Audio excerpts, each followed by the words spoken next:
A warm hello once again to all my students of classes 9 and 10. So like I had promised you in the last video, this time I am back with another topic and it is called the tenses. But before I proceed to the tenses, I would want to discuss on the topic that we had done earlier. I had given you worksheets and I had promised you that I would be helping you solve it. Alright? Hence, let us look at the new slide. So, as you can see on this slide, you will first see the worksheet on the types of sentences, right? So you had to answer as to which types of sentences the above mentioned are.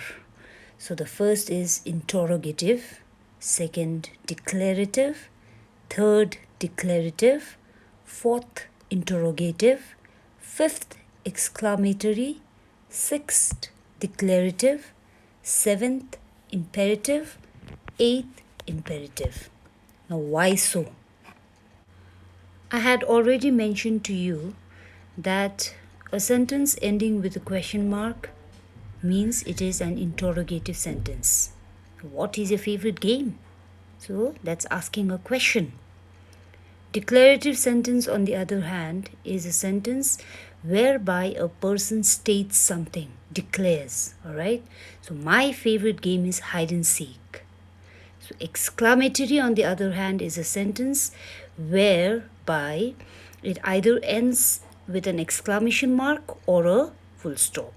So one time my friend and I played for 2 hours. Okay, so the person is exclaiming something. So that makes it an exclamatory sentence. And imperative, on the other hand, is a sentence that makes a command or also makes a request. Okay.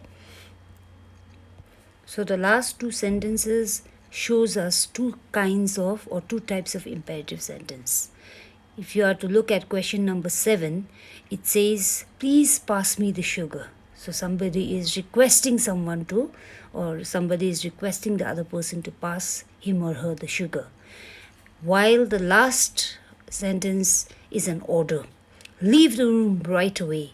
So that is an order. So that's also an imperative sentence. Okay. So now let us move to the second part of the worksheet. So here we have been asked to change the positive sentence below into a negative one. So I have already mentioned earlier, positive sentence is a sentence that usually deals with the truth, or a sentence whereby a person says something that is positive, right? So here in question number 1 we see the dog is in the backyard. Now we have to convert it into a negative sentence. So instead of using is, we use the opposite word, that is isn't. So the dog isn't in the backyard. Now I will not be able to cite each and every answer. I'm sure you'll be able to look it up on the slide yourself. However, let us see question number 2, or rather the statement number 2. He was at the library on Friday. So now once again, we'll have to convert this into a negative sentence. He was not at the library on Friday. So instead of was, we are using was not. Alright? So I hope this is going to help. And of course, yes, there was a request whereby a student had asked me to speak a little fast. So I hope this time I will be able to live up to his expectation. If not, then what you can do is, there is a fast forward button. So if you like listening to my voice in a fast forward manner, then you may click the button. I'm really very sorry for causing this inconvenience, but I'll have to take other students also into consideration. So I hope you will be able to understand this lesson properly. All right. Oh, yeah, and that button is called the playback speed. So I hope it will be convenient for you as well. But of course, when you use that playback speed, my voice is going to sound really funny. But as long as you enjoy it, I really don't mind. So happy listening to it. Oh my god, I nearly forgot about this slide. Anyways, here it says choose which part of speech the highlighted word is, right? Now we've already discussed about parts of speech and we know there are 8 parts of speech, right? And I've also explained how they are used. So if we are to look at sentence 1, it says she was wearing really beautiful earrings. So what sort of earrings was she wearing? Beautiful earrings. So it is describing the earrings, all right? So that is how we term this as an adjective, because adjective is a describing word. So now please pause the video and then check out your answer and see as to whether you've got them right or wrong. So now what you will get to see on the slide is the definition of tense. So a tense is a form taken by a verb to show the time of an action. There are 3 tenses, and in tenses there are 4 aspects. All right. So you can just say that tense means time. Okay. So you can associate tense with time. And they have clearly mentioned that there are 3 types of tenses, and I'm sure you all know that. But what you may not be knowing is that in tenses there are 4 aspects. Now, if we are to look at the next slide, what we will see is tenses and their aspects. So here, like I have already mentioned before, there are 3 types of tenses. They are the present, the past, and the future. So every tense has 4 aspects: the simple, the continuous, the perfect, and perfect continuous. Okay, so since studying the entire 12 tenses would be a humongous task, and I do not think it would be advisable to teach you all at one go.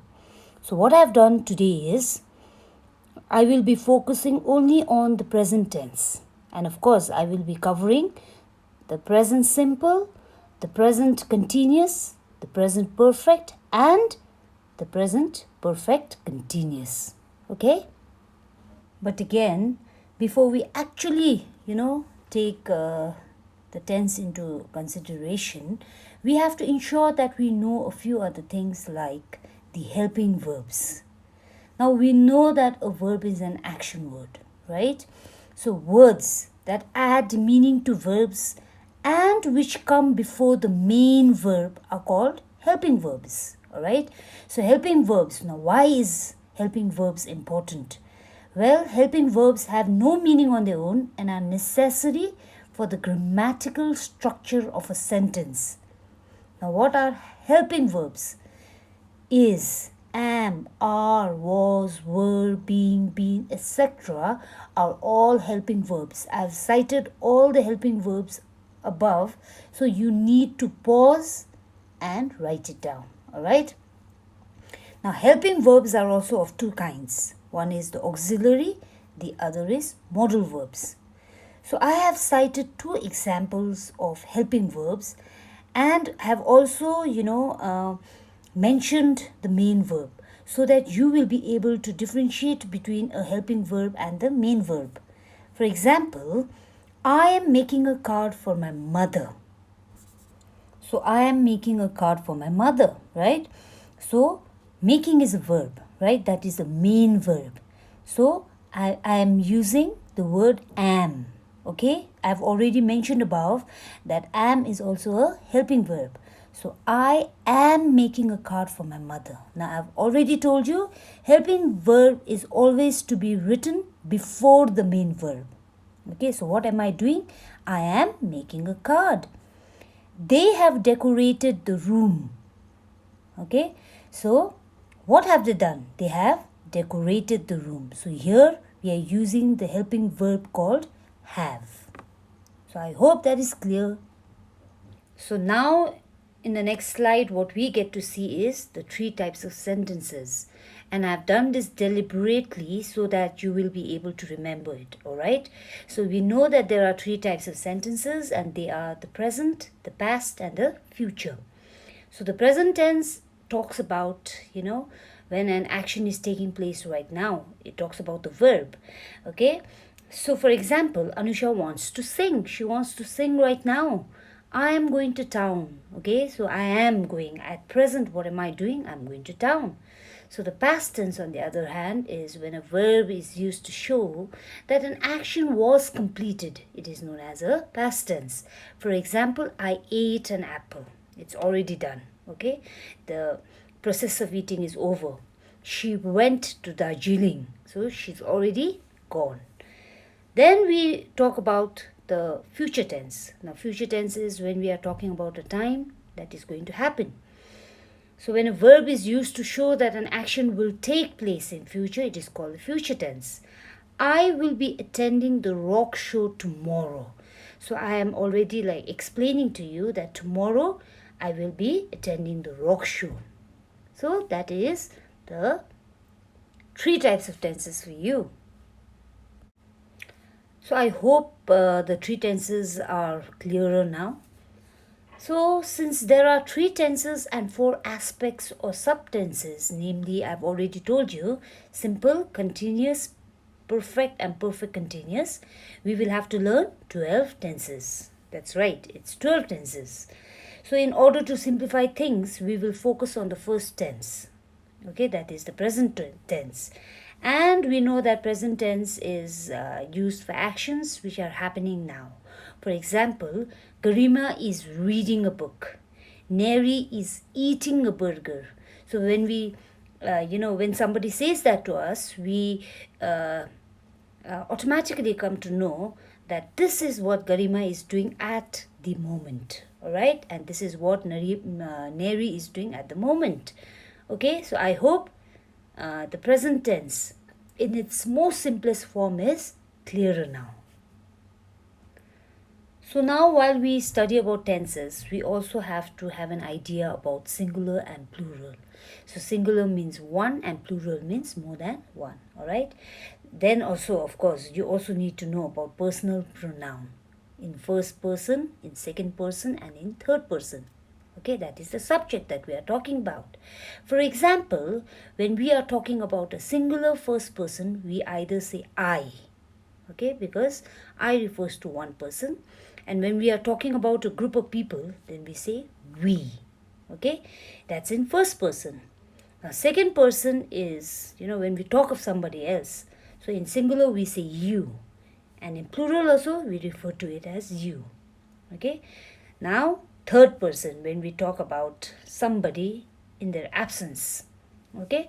So in singular, we say either he if we are talking about a boy, she if we are talking about a girl, and it if we are talking about an animal or anything, right?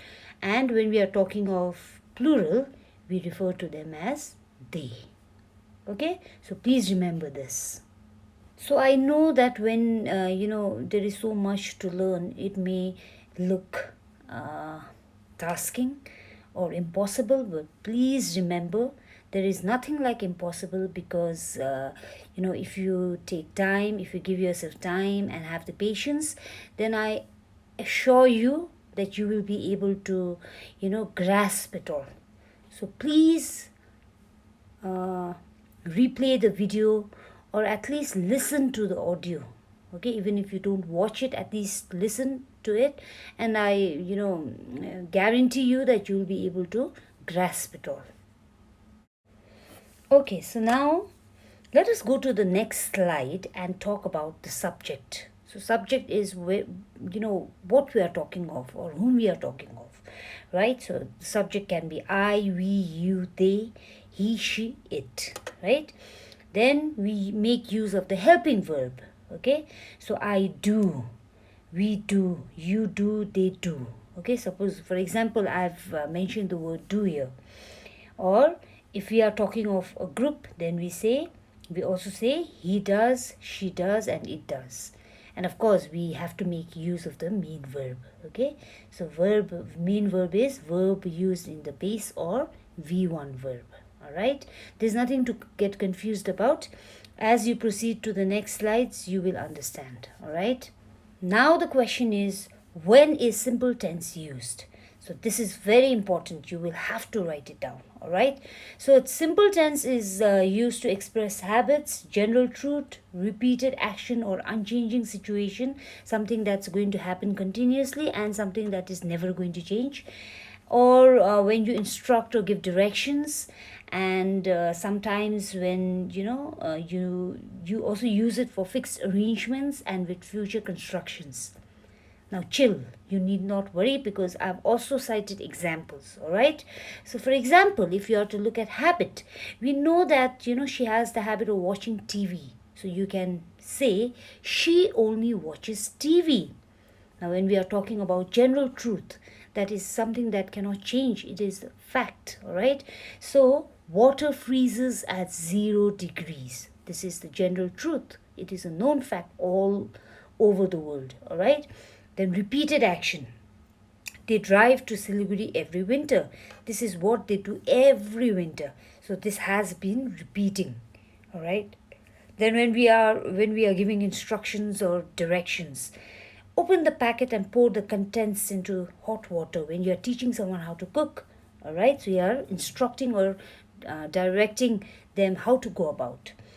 Then when you talk about fixed arrangements, for example, when you know exactly when it's going to happen. For example, our holiday starts on the 31st of December. Sadly, this year it ain't going to. Okay, because I think we've had enough holidays, right? So then we also use simple present tense when we talk about future construction. She will meet you before she leaves.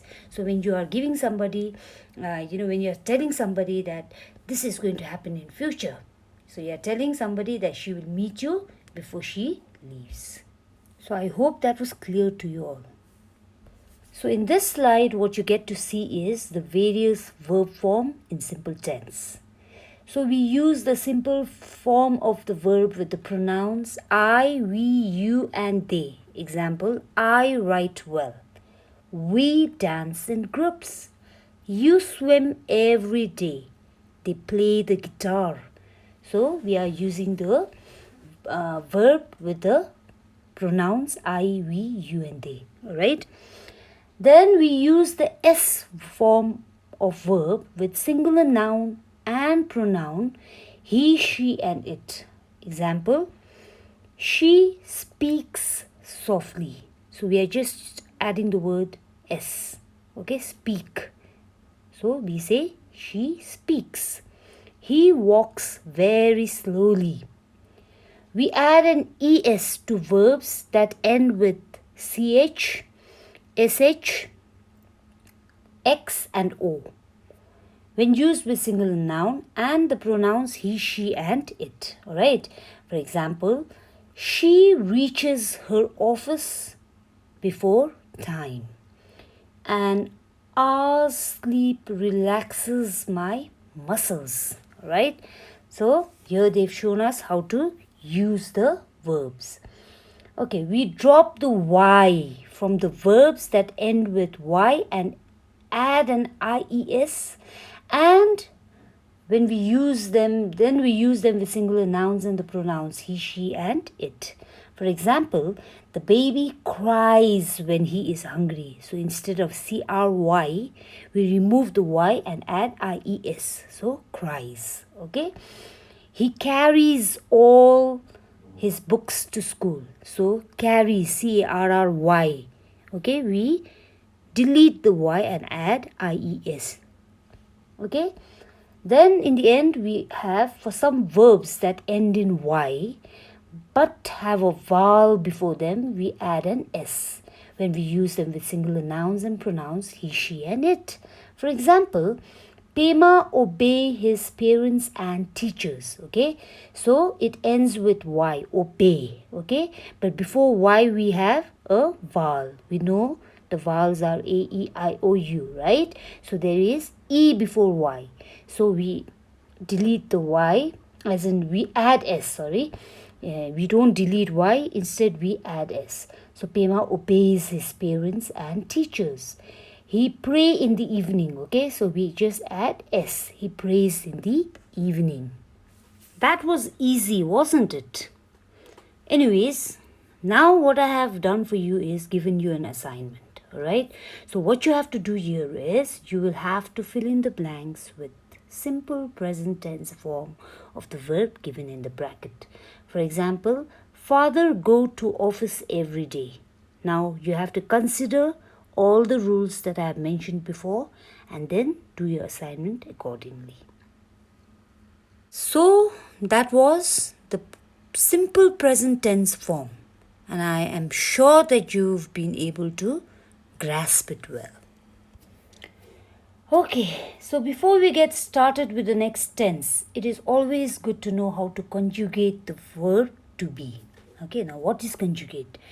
Conjugate means giving different form of verb as they differ according to voice, mood, tense, number and persons. For example, the singular forms are I am, you are, he is, she is, it is. Okay, when we talk of singular. When we talk of plural, we use we are, you are, they are. Okay, for example, I am working on my English project. They are swimming in the pool right now. So the two sentences cited above are examples of present continuous tense.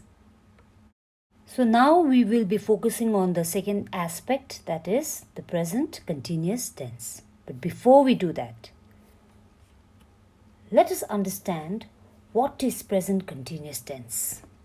Hey, but wait a second. Before that, we first need to understand what verb to be plus ing is. Alright? So what is verb to be? Well, in the present tense, the verb to be are, am, is, are. We should always remember that verb to be plus ing. Example, cook plus ing is equal to cooking. Play plus ing is equal to playing. So we say, I am cooking. He is cooking. They are cooking. Alright? I am playing. She is playing. And they are playing. Okay? So the verb to be plus ing. Okay? That results in your new verb. Okay? So now let's proceed towards the next slide. Okay, so now let us look at the form of present continuous tense.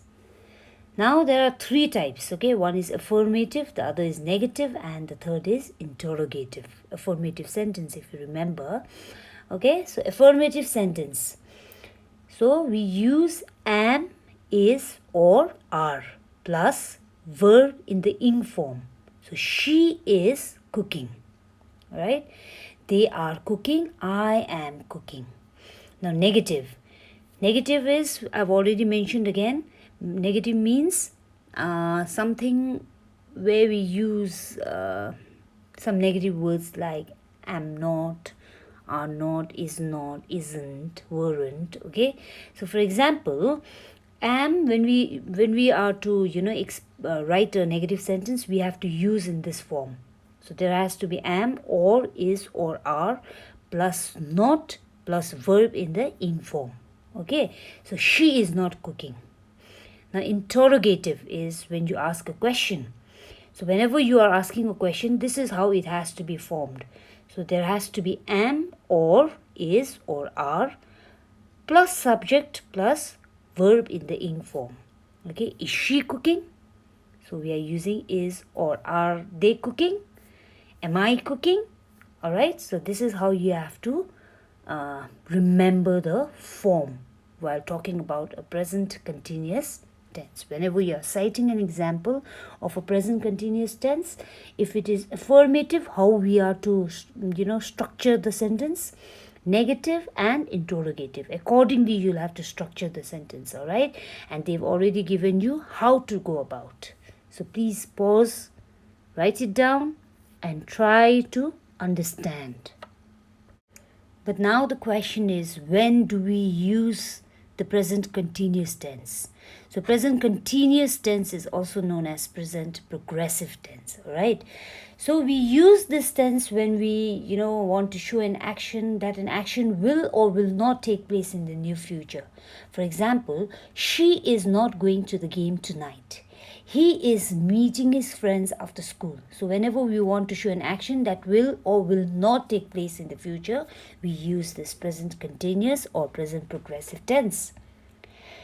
It is also used to describe an action that are being repeated. Okay, for example, her mother is forever misplacing her keys. So this action of losing the key is not happened once, but it continuously happens, right? So when we want to talk about something that is repeating, we use present continuous tense. Of course, when actions are happening now, for example, I am drinking juice. Okay, please remember the verb is in the ing form. He is not standing. All right.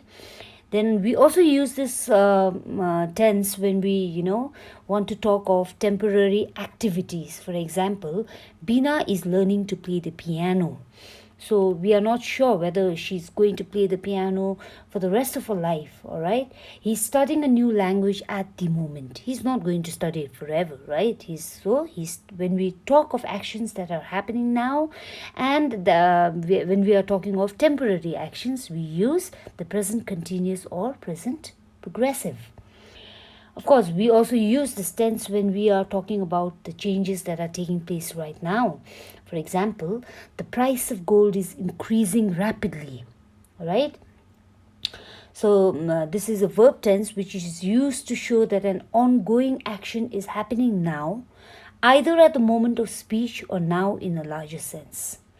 Then we also use this tense when we, make questions by putting am, is, or are in front of the subject. For example, are you listening? Okay. Are they coming to your party? What am I doing here? So, when we talk of incidents like these, we use the present continuous tense. So, I hope I'm clear now. Okay. Now, let us focus on our next slide, which is about points to remember. All right. She is eating. Is she eating? She is not eating. Is she not eating? So when we want to make questions, we just switch between the subject and the verb to be. For negative, we just add not. Okay?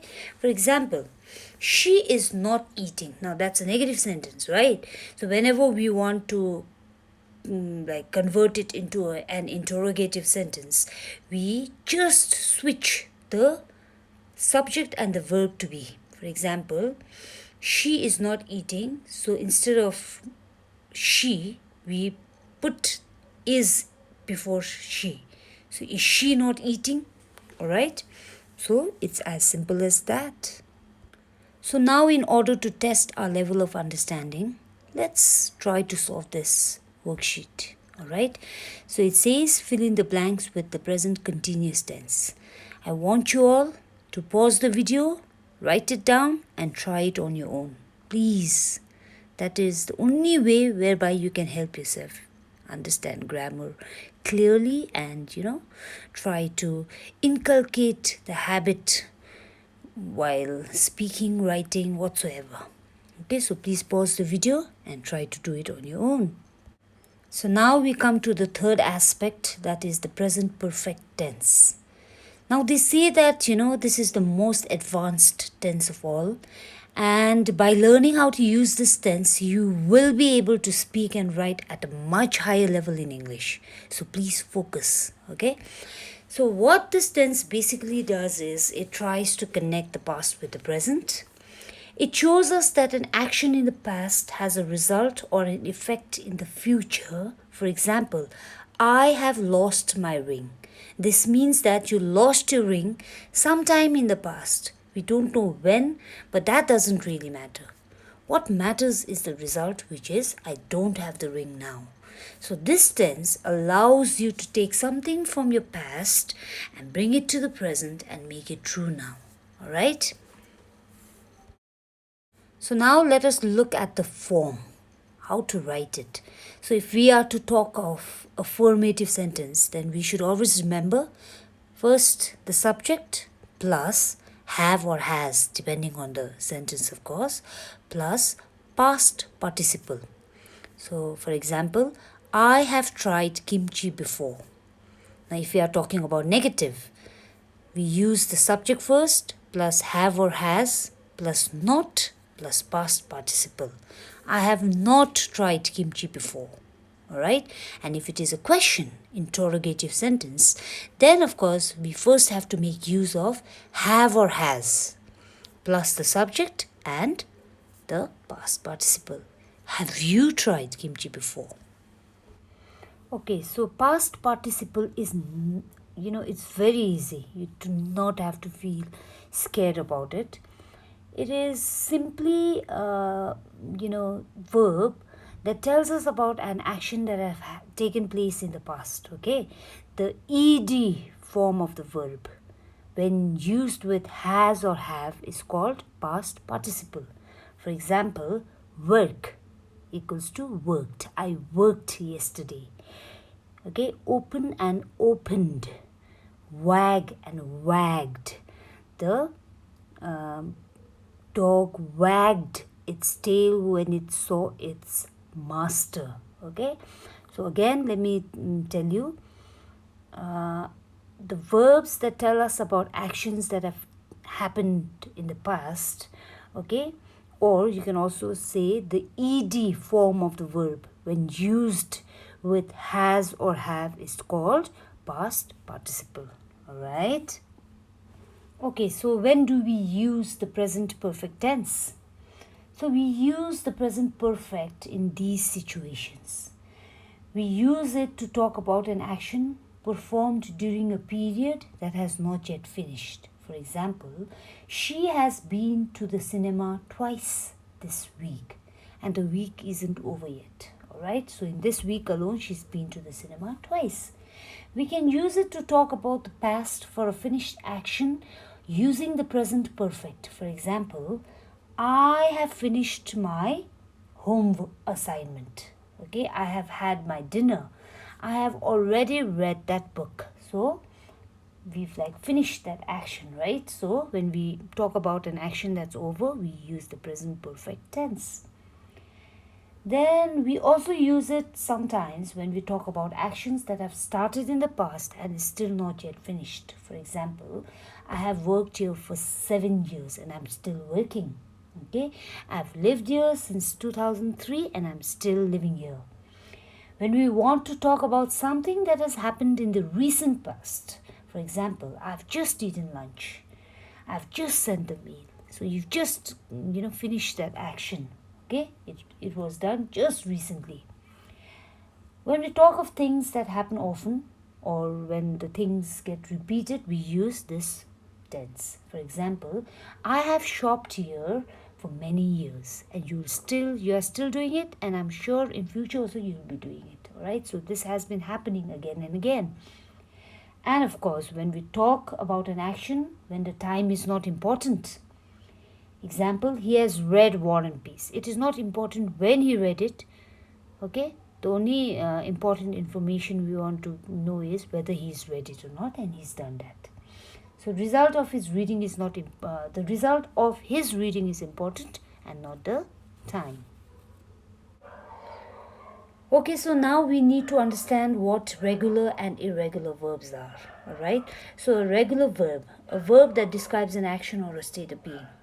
The simple past tense and the past participle are formed by adding ed or d to the base form of the verb. For example, if you look down, okay, now verbs are of three types. One is the base form, past form, and the past participle form. Okay, so in regular form, okay, call, call becomes called, ed is added in the past form. All right, and when we are to talk of past participle form, it remains called.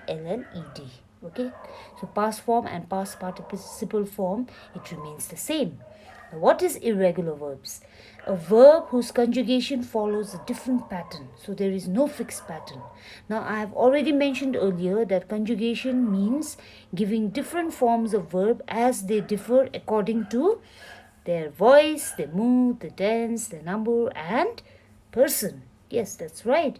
For example, if we are to talk about an irregular verb called eat, okay, so in the base form it is eat, in the past form it is ate. Okay, I eat an apple, I ate an apple, and in the past participle form it becomes eaten. So see, there is the words change as they are used in different forms. All right, so whereas in a regular form you see that the past form and the past participle form remain the same, but in an irregular verb the past and the past participle changes, even the base form changes, right? So based on verb forms, what I have done here for you is I have divided the regular and irregular verbs. Okay, so that you can differentiate between the two easily. So I've already mentioned before, regular verbs have a fixed pattern, irregular don't. They have no fixed pattern.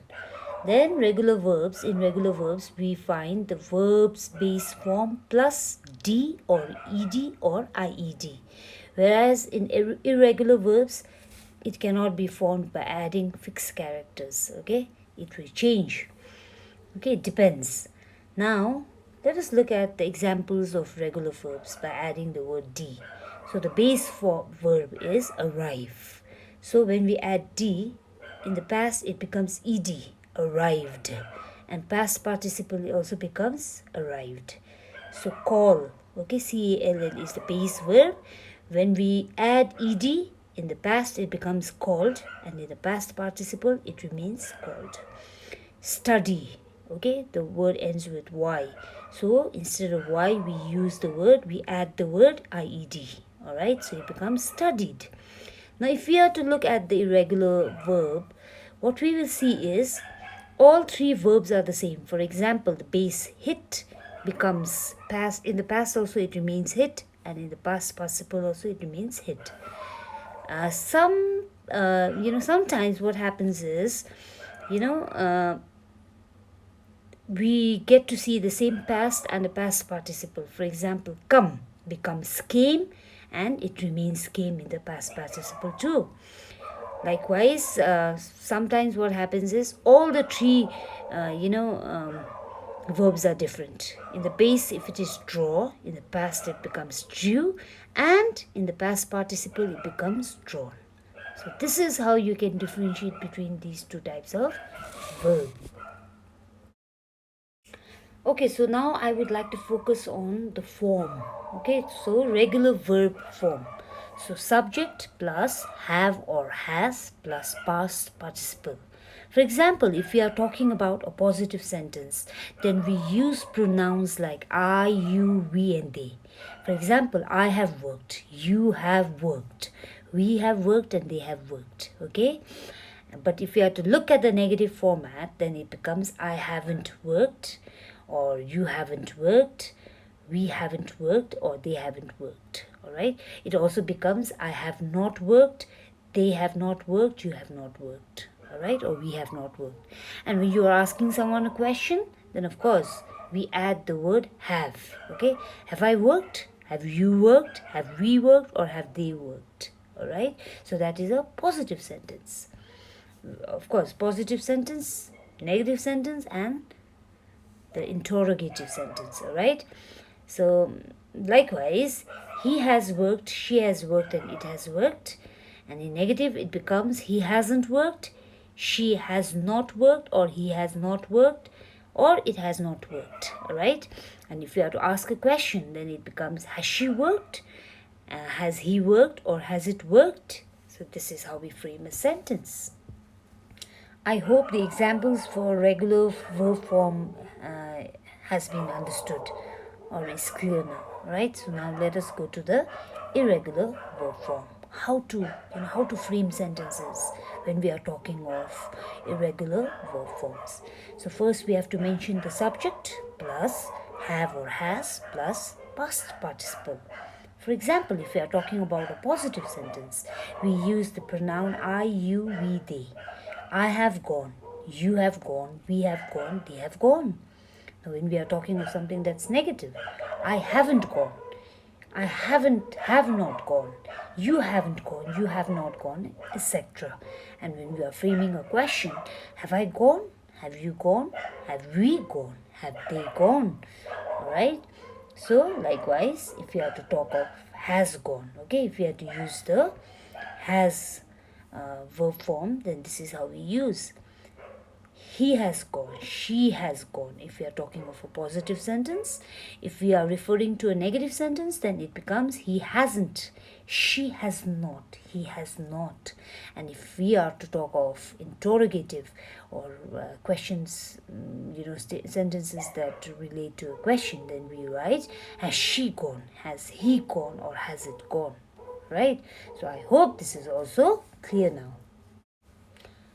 So once again we come to the assignment section, whereby you have to put the verbs into the correct form, that is present perfect tense. Alright, so I've just given you 8 questions and I want you all to do it on your own. Please remember being independent.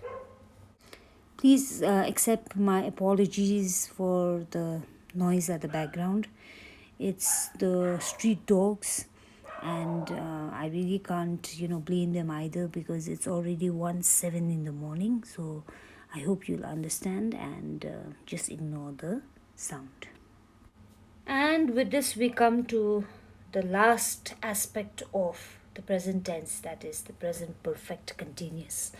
Alright, so present perfect continuous is also called the present perfect progressive, and it is a verb tense which is used to show that an action started in the past and has continued up to the present moment.